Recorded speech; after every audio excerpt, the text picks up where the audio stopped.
দমকাবাসীৰ বাবে আন এক ভাল খবৰ। দমকাত মুকলি কৰা হৈছে এখন উন্নত মানৰ হস্পিটেল। এতিয়াৰে পৰা অভিজ্ঞ ডক্টৰ দেখুৱাবলৈ যাব নালাগে নগাঁও অথবা হোজাইলৈ।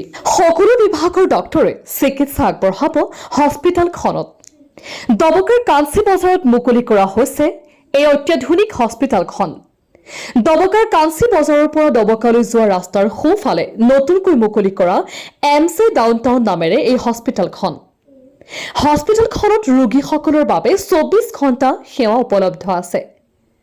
আজি মুকলি দিনাখন হোজাই জইণ্ট ডাইৰেক্টৰৰ লগতে বহুতো গণ্যমান্য ব্যক্তি উপস্থিত থাকে। ইয়াত একত্ৰিত হৈছোঁ এটা ইমান ধুনীয়া ভাল এটা অনুষ্ঠান মানে ইনগ্ৰেশ্যনৰ কাৰণে।